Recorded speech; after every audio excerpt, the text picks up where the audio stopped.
देखते हैं next question student.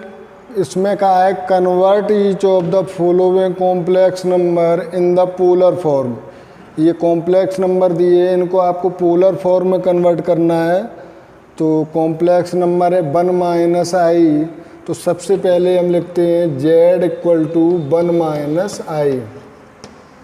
ये अभी हमारा complex number a plus i b के फॉर्म में, स्टैंडर्ड फॉर्म में नहीं है, तो हम इसे लिख लेते हैं 1 प्लस माइनस 1 आई। अब ये हमारा हो गया a प्लस आई वी के फॉर्म में।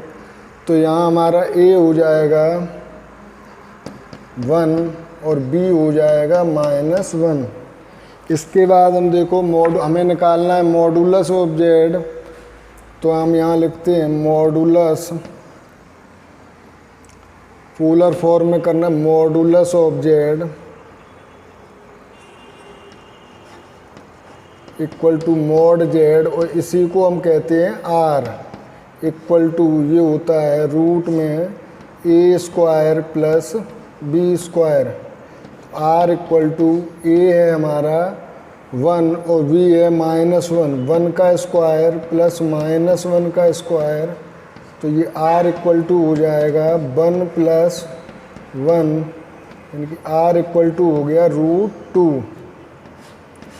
r आ गया √2। अब हम आर्गूमेंट ऑफ z के लिए अल्फ़ा फाइंड करेंगे। फॉर्मूला हमारा होता था tan alpha equal to mod imaginary part of z upon real part of z। तो tan alpha equal to imaginary part है हमारा -1 और रियल पार्ट है 1। तो ये कुल मिला के हो गया tan alpha equal to mod में -1 जो होता है +1, मॉड हटेगा तो 1 प्लस का हो जाएगा। तो 1 tan में वैल्यू होती है 45 की, और 45 को हम कहते हैं π/4। तो tan अल्फ़ा इक्वल टू हम लिख सकते हैं tan π/4। तो अल्फ़ा इक्वल टू यहाँ से आता है हमारा π/4। अब हम आर्गूमेंट ऑफ z यानी कि थीटा फाइंड करते हैं। तो ये है हमारा, पहले हम देखें किस क्वाड्रेंट में कॉम्प्लेक्स नंबर लाई करेगा। तो ये प्लस माइनस है, प्लस माइनस का मतलब होता है 4th क्वाड्रेंट में। तो यहाँ हम देखते हैं given since given complex number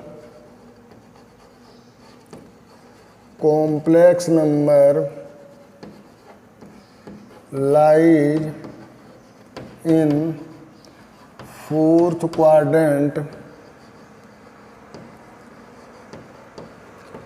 4th quadrant में लाई करता है। तो 4th क्वाड्रेंट में आर्गूमेंट ऑफ z हो जाएगा argument of z equal to, 4th में आर्गूमेंट ऑफ z होता है -अल्फ़ा। तो ये हो जाएगा -π/4। अल्फ़ा था हमारा π/4, तो z इक्वल टू हो गया -π/4। इसी को हम थीटा कहते हैं, थीटा इक्वल टू -π/4। अब हम लिखेंगे polar form of z।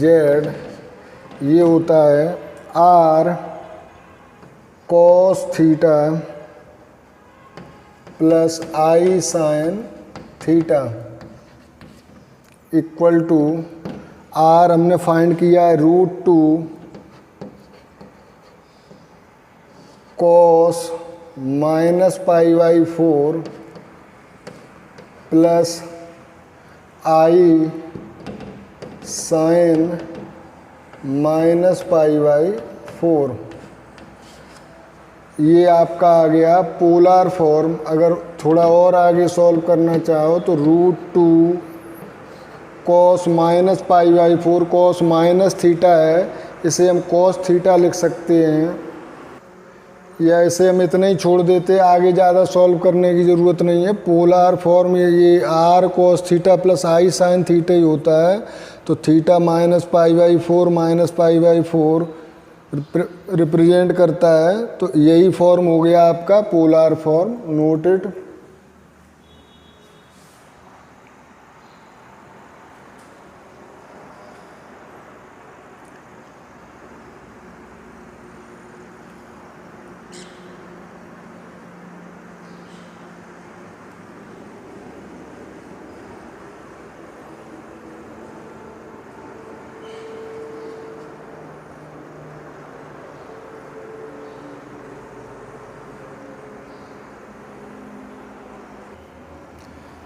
Fifth question देखते हैं। फोर्थ मैंने आपके लिए छोड़ दिया है, थर्ड की तरह था, ये भी है लेकिन फिर भी बता देते। -1 minus i z equal to है -1 माइनस आई।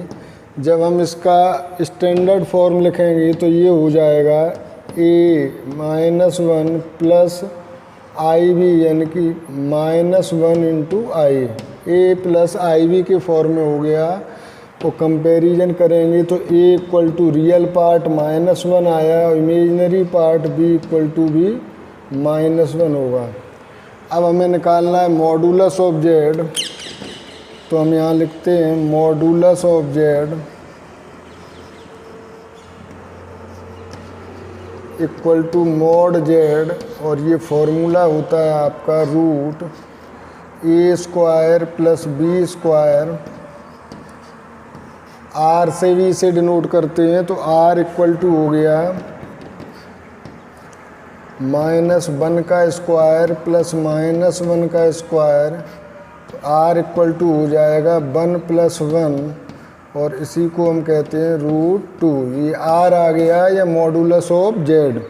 अब हमें निकालना है अल्फ़ा। अल्फ़ा के लिए हम देखते हैं tan अल्फ़ा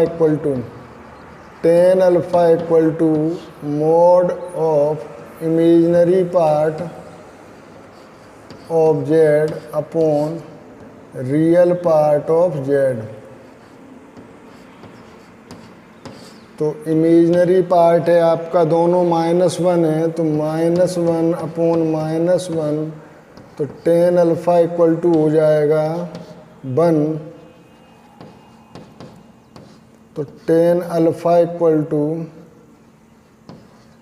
1 होती है tan 45 की वैल्यू, यानी कि tan π/4। तो अल्फ़ा इक्वल टू आ गया π/4। अब आर्गूमेंट ऑफ जेड के लिए हमें देखना होगा कि हमारा कॉम्प्लेक्स नंबर किस क्वाड्रेंट में लाई करता है। तो ये लाई करता है माइनस माइनस, यानी कि थर्ड क्वाड्रेंट में। Since given complex number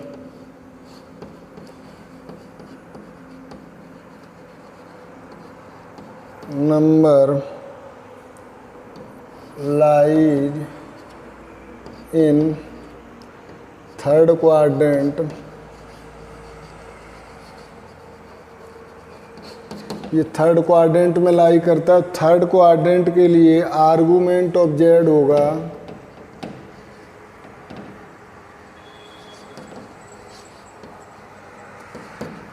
third quadrant में आर्गूमेंट ऑफ जेड होता है -π-α इक्वल टू, इसी को थीटा भी कहते हैं, -π-α।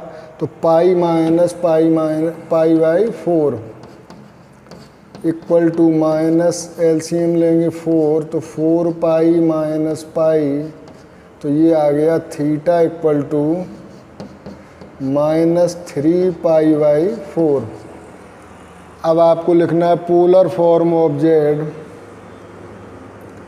Polar form of Z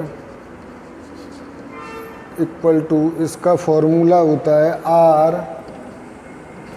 cos theta plus i sin theta. आपको कुछ नहीं करना, केवल यहाँ थीटा की वैल्यू पुट कर देनी है। तो z equal to polar form में हो जाएगा। r हमने फाइंड किया √2, और cos -3π/4 plus i sign -3π/4, bracket थोड़ा बड़ा लगा देते हैं, -3π/4। ये आपका आ गया पोलर फॉर्म। Note it.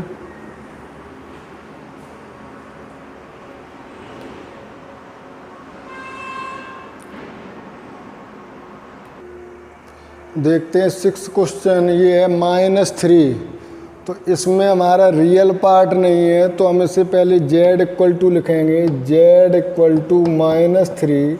अब स्टैंडर्ड फॉर्म में लिखेंगे, सॉरी -3 है तो इमेजिनरी पार्ट नहीं है, तो z a + i भी होता है, तो -3 + i और b की जगह हो जाएगा 0।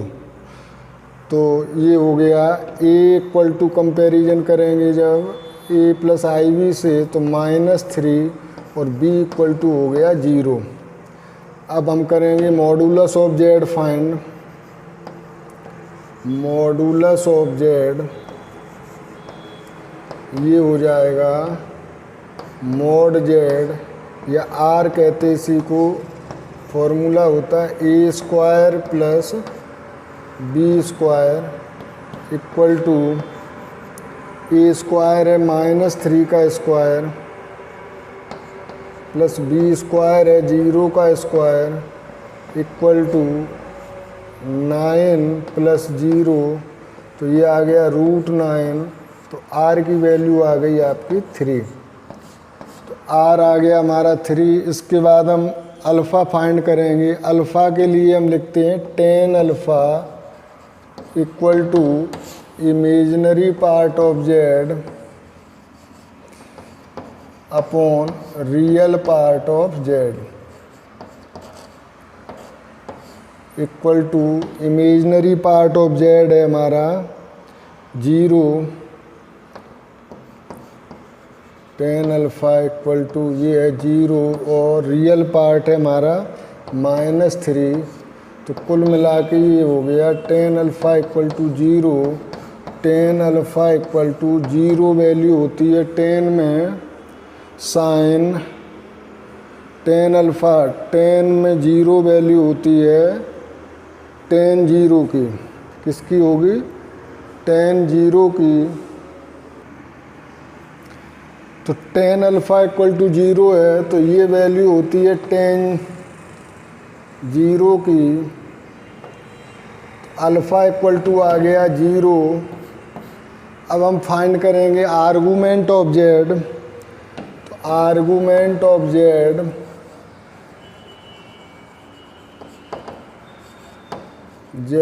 यानी कि थीटा भी कहते से, ये होगा लाई करेगा हमारा ये सेकंड -0 को प्लस में ही लेते हैं, तो माइनस वाला केस हो जाएगा। तो ये आएगा सेकंड क्वाड्रेंट में। तो सेकंड क्वाड्रेंट में आर्गूमेंट होता है pi minus alpha. Theta = pi minus alpha, तो पाई -0, तो थीटा = हो जाएगा पाई। अब यहाँ लिखें हम polar form of z = r cos theta plus i sin theta. तो r है हमारा 3, तो ये हो जाएगा cos pi plus i sin theta की जगह है पाई। तो ये आ गया आपका पोलर फॉर्म। ये रहा मॉडुलस ऑफ z, या जिसे r कहते हैं। Note it.